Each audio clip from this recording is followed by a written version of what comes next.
Thanks, Devin. The Northwoods is brimming with rich history from many great stories throughout the years. And here to share a glimpse of some of these moments is Patricia and Tom from the Tomahawk Area Historical Society. So thank you both so much for joining us today. Good morning. Thank you for having us. Yeah, thanks for making the drive in. It is a little early. For you.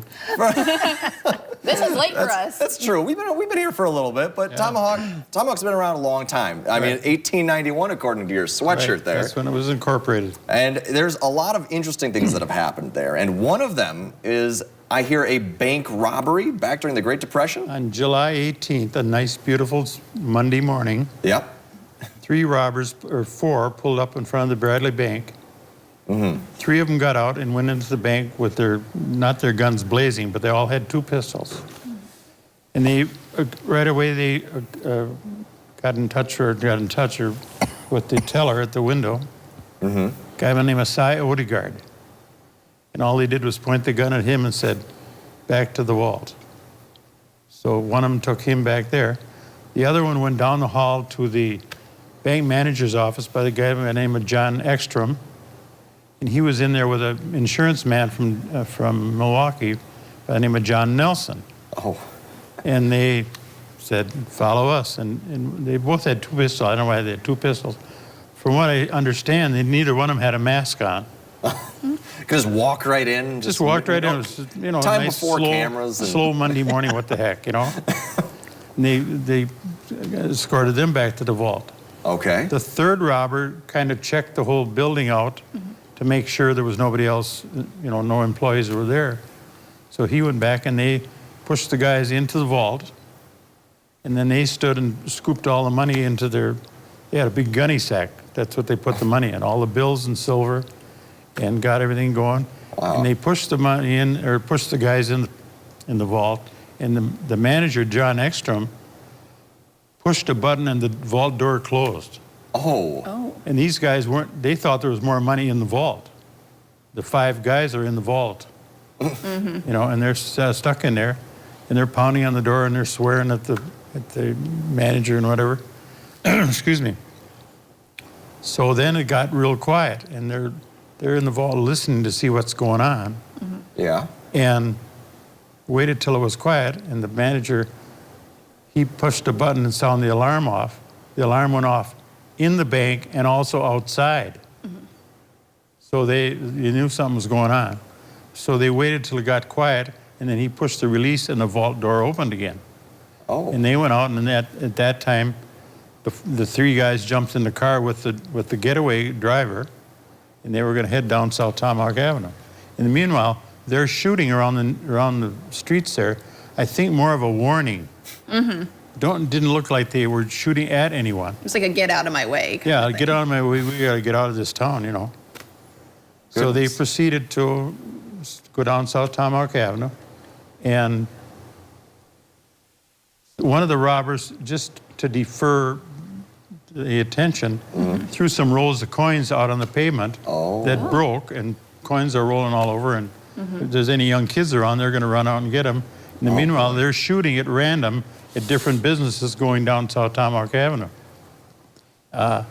One guy across from the hotel was across from the bank. He ran out because he heard all the shooting and everything.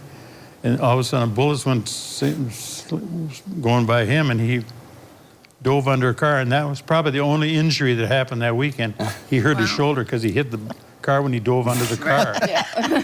Of course, that's the only injury. None of the bullets did any damage to people, but no one was ever wounded or shot at all during the whole deal. Wow. So when these guys made their escape, did they ever get found? Never. Never. So they just got away with how much money did they end up taking? $12,000. Wow. Pocket change in today's economy. Exactly. You know, really. Pocket change, but especially if you're a pro ball player. Exactly. A pro ball player like some Aaron Rodgers is. So they proceeded, a couple different groups. There was a deputy that was in town. He called the Sheriff Kruger in Merrill and tell him what was happening up there. And he said, they think they're heading down in your way. So he said, meet us at the corner of J and Old 51, this is. 2 lanes, probably dirt and gravel. And we'll be down there. We're trying to chase them guys out of town.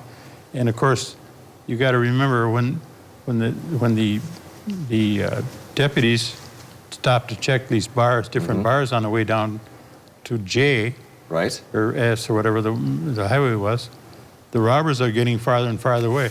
The robbers knew where they were going. The getaway and the search party.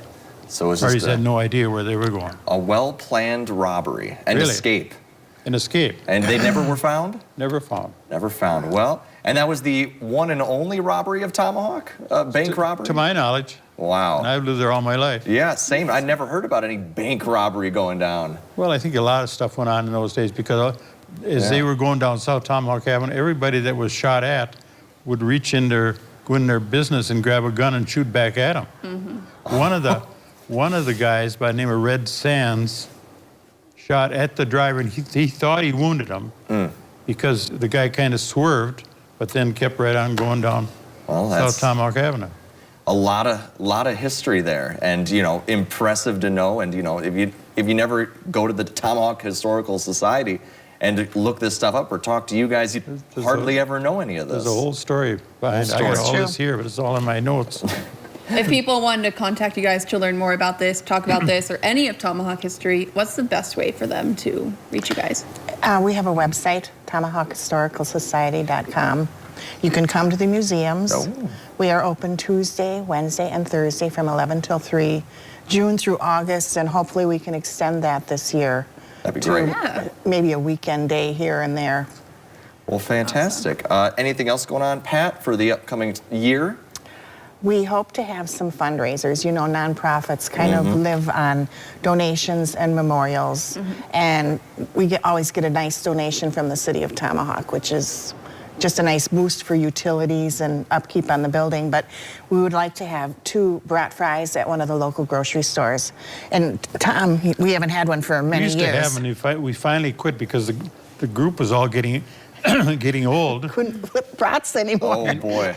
Setting up and tearing down is the worst part of it. Running it is nothing. And we had a very simple menu: brats, hot dogs, chips, and fries. Well, So we're going to try and do soda. it. Well, hopefully we can get that fundraiser up and running and keep the history going in Tomahawk. And hopefully no more bank robberies. Right. That's a thing of the past. Right. Well, thank you guys so much for joining us today. It's a very interesting subject. So Thank you guys. for having us. We This could was talk wonderful. a long time because I had a lot of notes, but Absolutely. seeing we're Thank you. time limited, that's fine too. Absolutely. Yeah. We'll Well, see you again, at the thank guys. museum. Yes, Yes, of see you at the course. museum, guys. There you go. And coming up, we have What's Trending,